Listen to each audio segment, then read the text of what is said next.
Hello दोस्तों, स्वागत है आप सबका आपके इस YouTube channel education point with GS Sharma के ऊपर। उम्मीद है कि आप सब अच्छे होंगे और ईट 2022 की तैयारी आपकी अच्छे से चल रही होगी। आज हम जो है वो टेस्ट नंबर 3 करेंगे और इसके अंदर जो है वो 30 क्वेश्चन कवर करेंगे जो संपूर्ण पैटर्न के ऊपर आधारित होंगे, शिक्षा मनोविज्ञान के। और ये जो है रीट 2022 और फर्स्ट ग्रेड सेकेंड ग्रेड इन सबके लिए उपयोगी होंगे। तो चलिए हम देखते हैं क्वेश्चन। दोस्तों, हमारी स्क्रीन पर पहला क्वेश्चन है, मनोविज्ञान का शाब्दिक अर्थ है। ऑप्शन 1 मन का विज्ञान, ऑप्शन 2 आत्मा का विज्ञान, ऑप्शन 3 मन का अध्ययन, ऑप्शन 4 आत्मा का अध्ययन। तो मनोविज्ञान का शाब्दिक अर्थ क्या होता है? मन प्लस विज्ञान, यानी यहाँ पर ऑप्शन नंबर 4 हमारा राइट हो जाएगा। आत्मा का अध्ययन जो है वो मनोविज्ञान शब्द का अर्थ है।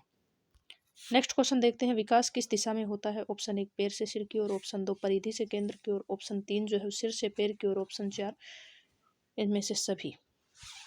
तो विकास किस दिशा के अंदर होता है? यहाँ पर ऑप्शन नंबर जो है वो 3 हमारा राइट हो जाएगा, यानी सिर से पैर की ओर जो है वो विकास होता है। और परिधि से केंद्र की ओर नहीं होता है, बल्कि केंद्र से परिधि की ओर होता है।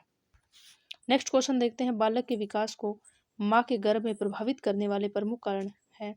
ऑप्शन 1 माता का स्वास्थ्य, ऑप्शन 2 माता का आहार, ऑप्शन 3 माता पिता की आयु, ऑप्शन 4 ये सभी। तो बालक के जो विकास को जो है वो गर्भ के अंदर कौन कौन से जो प्रभावित करने वाले कारण होते हैं? तो ऑप्शन जो है यहाँ पर 4 हमारा राइट हो जाएगा, यानी माता का स्वास्थ्य, माता का आहार और माता पिता की आयु, ये सभी करते हैं। अगला क्वेश्चन देखते हैं, किशोरावस्था को जीवन का सबसे कठिन काल किसने कहा है? ऑप्शन 1 स्टैनली हॉल, ऑप्शन 2 रोस, ऑप्शन 3 किलपैट्रिक, ऑप्शन 4 इसमें से कोई नहीं। तो किशोरावस्था को जीवन का सबसे कठिन काल किसने कहा है? तो यहाँ पर ऑप्शन नंबर जो 3 हमारा राइट हो जाएगा, निकिल पैट्रिक ने कहा है, स्टैनली हॉल ने जो किशोरावस्था को संघर्ष और तूफान की आयु कहा है, और रोश ने जो है वो आदर्शों के निर्माण का काल है कहा है किशोरावस्था को।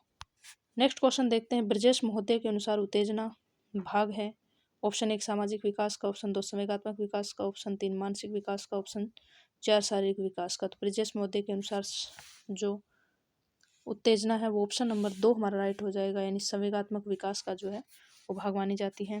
नेक्स्ट क्वेश्चन देखते हैं, शिक्षा के क्षेत्र में निम्नलिखित में सबसे महत्वपूर्ण होता है। ऑप्शन 1 शिक्षक, ऑप्शन 2 विद्यार्थी, ऑप्शन 3 पाठ्यक्रम, ऑप्शन 4 पाठ्य पुस्तक। तो ऑप्शन नंबर जो है शिक्षा के क्षेत्र में सबसे महत्वपूर्ण होता है, ऑप्शन नंबर 2 हमारा राइट हो जाएगा, यानी विद्यार्थी जो सबसे महत्वपूर्ण होता है। नेक्स्ट क्वेश्चन देखते हैं, अधिगम की विशेषता है। ऑप्शन 1 अधिगम समायोजन में सहायक होता है, ऑप्शन 2 अधिगम खोज करना है, और ऑप्शन 3 जो है वो अधिगम एक सार्वभौमिक प्रक्रिया, ऑप्शन 4 उपरोक्त सभी। तो अधिगम की विशेषता की बात करें तो यहाँ पर ऑप्शन नंबर 4 हमारा राइट हो जाएगा, यानी उपरोक्त सभी होता है। नेक्स्ट क्वेश्चन देखते हैं, सिगमंड फ्रायड जनक माने जाते हैं। ऑप्शन 1 प्रेरणा के सिद्धांत के, ऑप्शन 2 मनोविश्लेषण के सिद्धांत का, ऑप्शन 3 संबंधता के सिद्धांत का, ऑप्शन 4 समानता के सिद्धांत का। तो सिगमंड फ्रायड को किसका जनक माना जाता है? ऑप्शन नंबर 2 हमारा राइट हो जाएगा, यानी इन्होंने मनोविश्लेषणवादी सिद्धांत जो है दिया था, ये इसके जनक माने जाते हैं सिगमंड फ्रायड। नेक्स्ट क्वेश्चन देखते हैं, अधिगम का पठार है। ऑप्शन 1 अधिगम में अवरुद्ध वर्धन है, ऑप्शन 2 अधिगम में दोष है, ऑप्शन 3 अधिगम की समाप्ति, और ऑप्शन 4 उपरोक्त सभी। तो अधिगम का पठार की अगर हम बात करें तो यहाँ पर ऑप्शन नंबर जो है 1 हमारा राइट हो जाएगा, यानी अधिगम में अवरुद्ध वर्धन जो है वो अधिगम का पठार माना जाता है। नेक्स्ट क्वेश्चन देखते हैं, सीखना एक तरह के व्यवहार का, यानी सीखना जो है एक तरह से व्यवहार के अंदर क्या होता है? ऑप्शन 1 बचाव है, ऑप्शन 2 विस्तार है, ऑप्शन 3 संशोधन है, ऑप्शन 4 प्रसार है।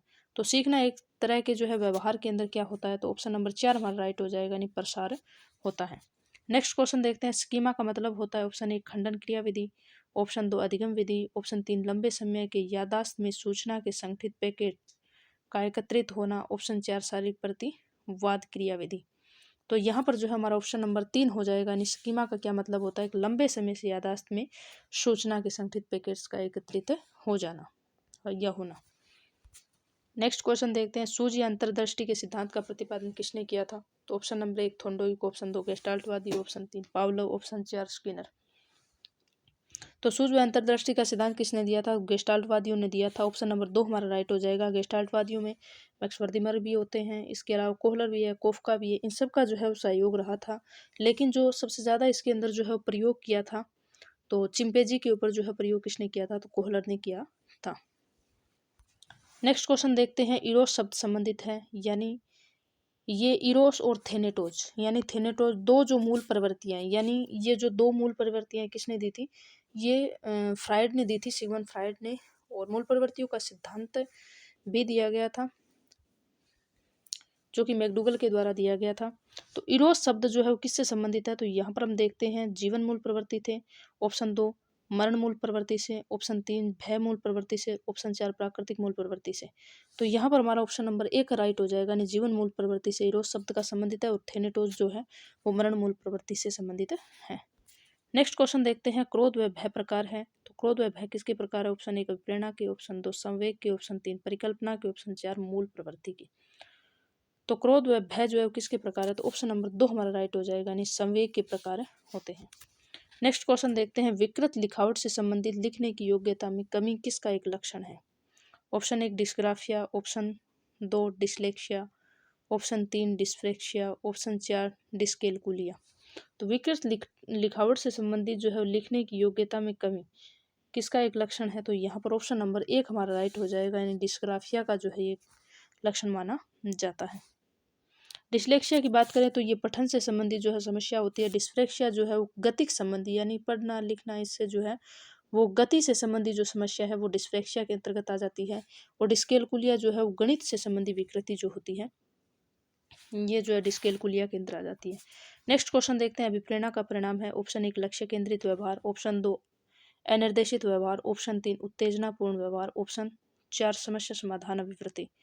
तो अभिप्रेरणा का परिणाम है, तो यहाँ पर ऑप्शन नंबर जो है वो 1 हमारा राइट हो जाएगा, यानी लक्ष्य केंद्रित व्यवहार जो है प्रेरणा का परिणाम है। नेक्स्ट क्वेश्चन देखते हैं, प्रेरक के अंतर्गत सम्मिलित है, ऑप्शन 1 प्रोत्साहन, ऑप्शन 2 आवश्यकताएं, ऑप्शन 3 प्रबल प्रेरणा। तो प्रेरकों के संबंधित कौन से आती है, तो ऑप्शन नंबर 4 हमारा राइट हो जाएगा, यानी प्रोत्साहन, आवश्यकता और प्रबल प्रेरणा ये सभी जो है वो प्रेरकों के अंतर्गत आ जाती है। नेक्स्ट क्वेश्चन देखते हैं, किशोरावस्था के बालकों को सहयोग देने के लिए आवश्यक है, ऑप्शन 1 अभिप्रेरणा, ऑप्शन 2 गलती निकालना, ऑप्शन 3 आलोचना करना, ऑप्शन 4 नकारात्मक व्यवहार करना। तो किशोरावस्था के बालकों को हम सहयोग देने के लिए क्या कर सकते हैं, तो यहाँ पर ऑप्शन नंबर 1 हमारा राइट हो जाएगा, यानी अभिप्रेरणा, यानी अभिप्रेरणा के माध्यम से हम जो है वो किशोरावस्था के बालकों को सहयोग दे सकते हैं। गलती निकालना, आलोचना करना, नकारात्मक व्यवहार ये जो है उनके ऊपर नकारात्मक प्रभाव डालते हैं।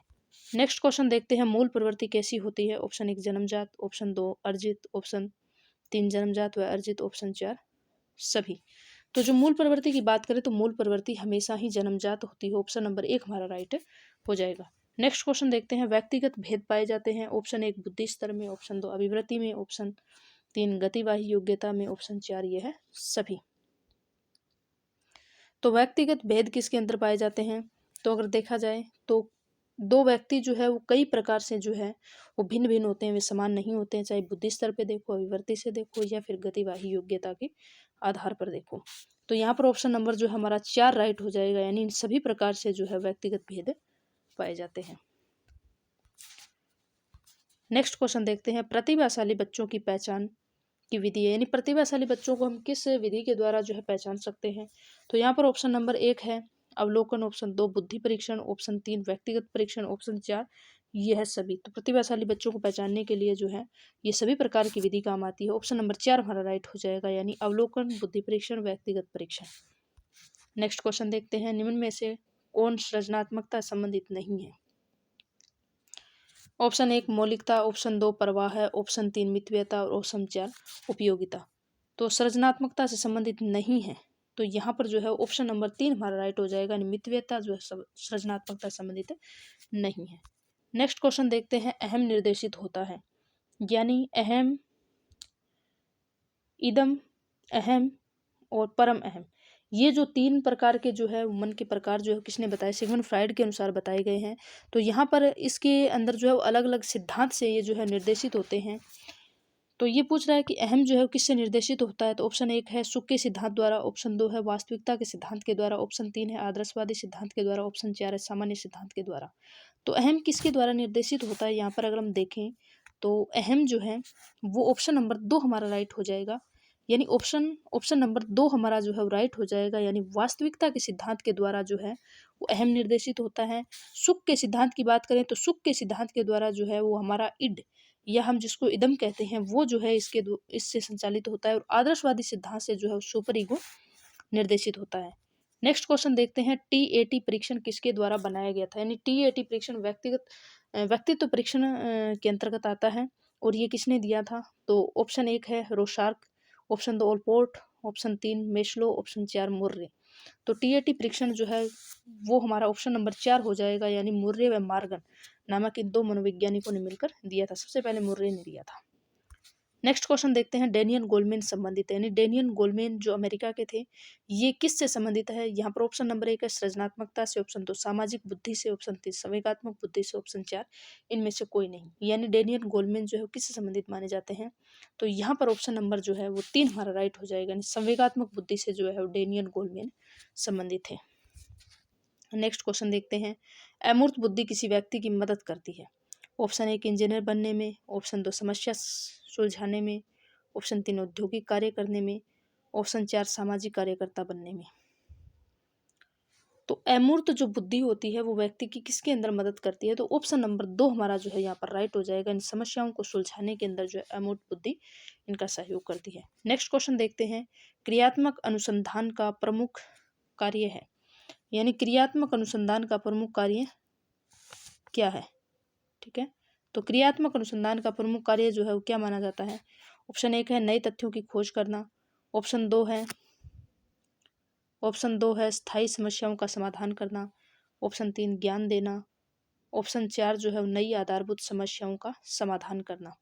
तो क्रियात्मक अनुसंधान जो है विद्यालय स्तर के ऊपर किया जाता है, और क्रियात्मक अनुसंधान जो है वो किससे संबंधित है? तो यहाँ पर ऑप्शन नंबर जो है इसका कार्य क्या होता है? ऑप्शन नंबर 2 हमारा राइट हो जाएगा, स्थानीय समस्याओं का जो है वो समाधान करने के लिए क्रियात्मक अनुसंधान किया जाता है।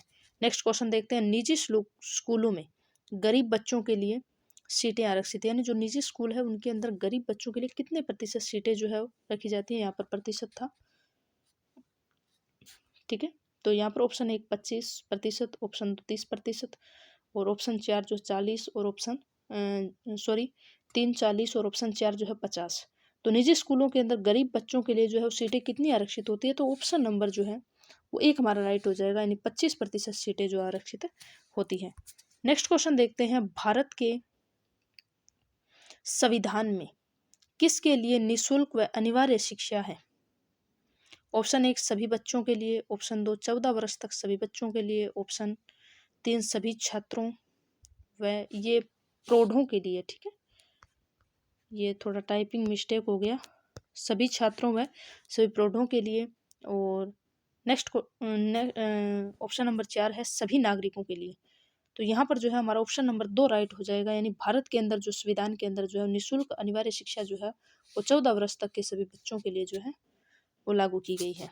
नेक्स्ट क्वेश्चन देखते हैं, और ये अंतिम क्वेश्चन है, और अगर ये क्लास आपको अच्छी लगे तो आप अधिक से अधिक दोस्तों से शेयर कीजिए, लाइक कीजिए, सब्सक्राइब कीजिए, ताकि आपके वे दोस्त भी जो है इसका लाभ उठा सके। हम कम से कम समय के अंदर जो है अधिक से अधिक क्वेश्चन करने का जो है टारगेट रखते हैं। नेक्स्ट क्वेश्चन देखते हैं, RTE एक्ट 2009 में कितनी धाराएं हैं? यानी RTE एक्ट 2009 इसके अंदर कितनी धाराएं हैं?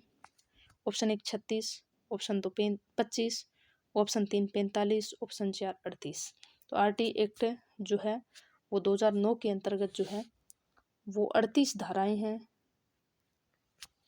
और एक अनुसूची है, और 7 इसके अंदर भाग है।